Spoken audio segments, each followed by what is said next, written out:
Hello അസ്സലാമു അലൈക്കും, welcome back. അപ്പോൾ ചിക്കൻ വെച്ചിട്ട് എങ്ങനെ അച്ചാർ ഉണ്ടാക്കാൻ നമുക്ക് നോക്കാം. അപ്പോൾ നമുക്ക് വീഡിയോയിലോട്ട് പോവാം.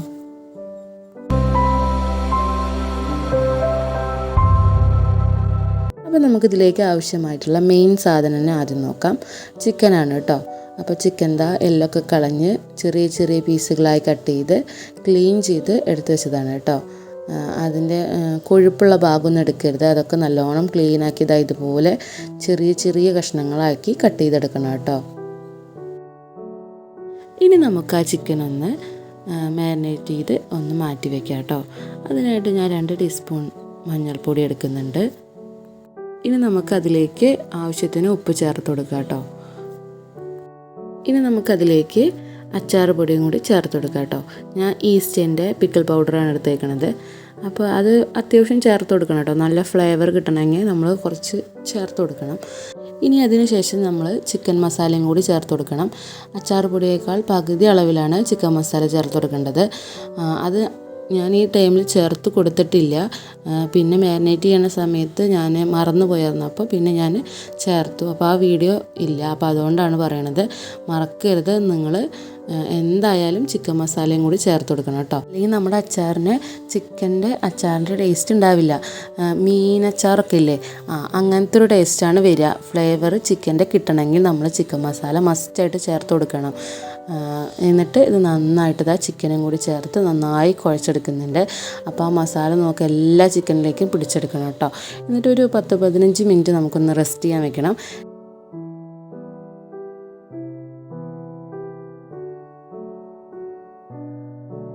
അങ്ങനെ മാരിനേഷനൊക്കെ കഴിഞ്ഞു കേട്ടോ. ഇപ്പോൾ ചിക്കനൊക്കെ നല്ല അടിപൊളിയായിട്ട് മസാല പിടിച്ചിട്ടുണ്ട്. ഓരോ പീസും നോക്കി നോക്കാൻ നല്ലോണം മസാല പിടിച്ചിട്ടുണ്ട്. ഇതുപോലെ ആവണം കേട്ടോ. എല്ലാതും ഇതുപോലെ മസാല പിടിക്കണം. ഇനി നമുക്ക് ആ ചിക്കൻ പീസൊക്കെ ഒന്ന് ഫ്രൈ ചെയ്തെടുക്കാം. അതിനായിട്ട് ഞാൻ ചട്ടി വെച്ച് എണ്ണ ഒഴിച്ചിട്ടുണ്ട് കേട്ടോ. ഇനി നമുക്ക് മാരിനേറ്റ് ചെയ്ത് വെച്ചിട്ടുള്ള ചിക്കൻ എടുത്തിട്ട് പാനിലേക്ക് ഇങ്ങനെ നിരത്തി വെച്ച് കൊടുത്തിട്ട് നന്നായിട്ടൊന്ന് മുരിച്ചെടുക്കണം കേട്ടോ. എന്നാലാണ് നമുക്ക് ആ ടേസ്റ്റ് കിട്ടുള്ളൂ. നന്നായിട്ടൊന്ന് മുരിഞ്ഞെടുക്കണം ചിക്കൻ. അപ്പോൾ അതുപോലെ നമുക്ക് ചെയ്തെടുക്കാം.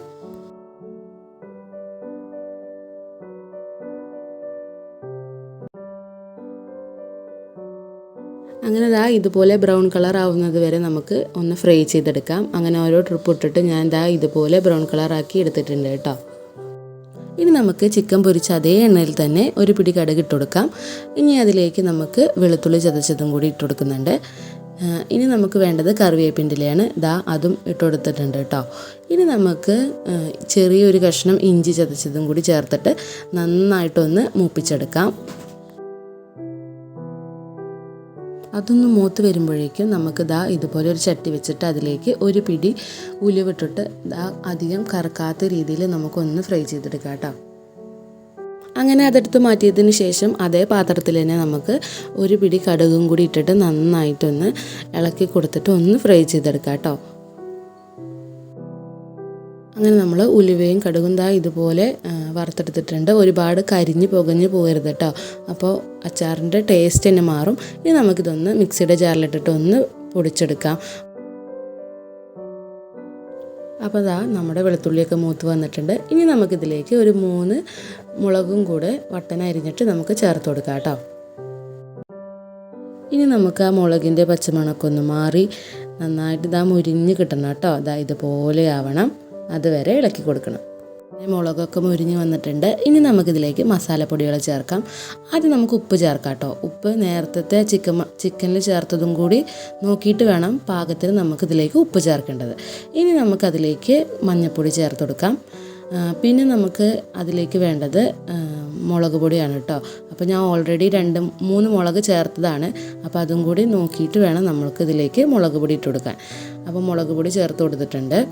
ഇനി നമുക്ക് വേണ്ടത് അച്ചാർ പൊടിയാണ്. അപ്പോൾ അച്ചാർ പൊടിയും കൂടി നമുക്കിതിലേക്ക് ചേർത്ത് കൊടുക്കാം.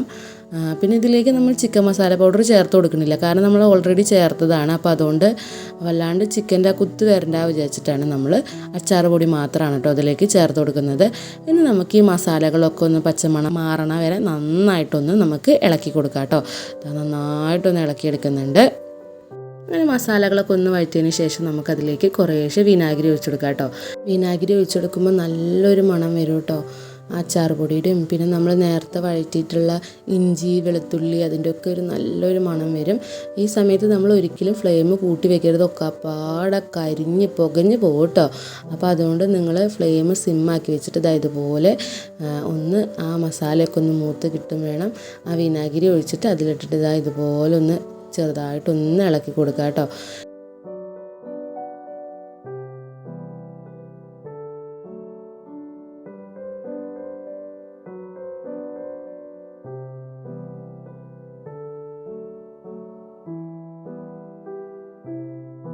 അങ്ങനെ ആ മസാലയൊക്കെ ഒന്ന് മൂത്ത് വന്നതിന് ശേഷം നമ്മൾ നേരത്തെ പൊടിച്ച് വെച്ചിട്ടുള്ള കടുകും ഉലുവയും കൂടിയിട്ടുള്ള ആ പൊടി നമുക്ക് അതിലേക്ക് ഇട്ട് കൊടുക്കാം കേട്ടോ. അതിട്ടിട്ട് ഒന്ന് ഇളക്കി കൊടുക്കുക. അപ്പോൾ അത് നന്നായിട്ടൊരു തിക്ക് പോലെ ആവും. അപ്പോൾ നമ്മൾ എന്ത് ചെയ്യുക, അതിലേക്ക് കുറച്ചും കൂടെ വിനാഗിരി ചേർത്ത് കൊടുക്കുക കേട്ടോ. കുറച്ച് അധികം വിനാഗിരി ചേർത്ത് കൊടുത്തിട്ട് അതൊന്ന് ലൂസാക്കി എടുക്കണം കേട്ടോ. അപ്പോഴാണ് ഗ്രേവി ഉണ്ടാവുള്ളൂ. നമ്മൾ വേറെ വെള്ളമൊന്നും ഇതിലേക്ക് ചേർക്കാൻ പാടില്ല. എന്നിട്ട് വിനാഗിരി ഒഴിച്ചതിന് ശേഷം ഫ്ലെയിം ഒന്ന് ചെറുതായി കൂട്ടി വെച്ചിട്ട് ഇതുപോലെ നന്നായി ഒന്ന് പതഞ്ഞ് വരണം കേട്ടോ. അങ്ങനെ നന്നായി ഒന്ന് പതഞ്ഞ് വരുന്ന ടൈമിൽ കരിഞ്ഞു പോവരുത്. നമ്മളതിലേക്ക് നേരത്തെ വറുത്ത് കോരി വെച്ചിട്ടുള്ള ചിക്കൻ ഇട്ട് കൊടുക്കുക കേട്ടോ. അങ്ങനെ അതിലേക്ക് നമ്മുടെ മുരിഞ്ഞ ചിക്കനും കൂടി ചേർത്തെടുത്തു. എന്നിട്ട് നന്നായി ഇളക്കി കൊടുത്താൽ നമ്മുടെ ചിക്കൻ അച്ചാർ റെഡി ആയിട്ടുണ്ട് കേട്ടോ. ഇത് അന്ന് തന്നെ യൂസ് ചെയ്യരുത്, ഒരു 2-3 ദിവസം വെച്ചിട്ട് യൂസ് ചെയ്താൽ നല്ല ടേസ്റ്റാണ്. ഇനി ചോറ് കഴിക്കാൻ വേറെ കറിയൊന്നും വേണ്ട. നിങ്ങൾക്ക് കുറച്ചുകൂടി ഗ്രേവി വേണമെന്നുണ്ടെങ്കിൽ ഈ ടൈമിൽ കുറച്ചുകൂടെ വിനാഗിരി ഒഴിച്ചു കൊടുത്തിട്ട് ഒന്ന് ഇളക്കി കൊടുത്താൽ മതി കേട്ടോ.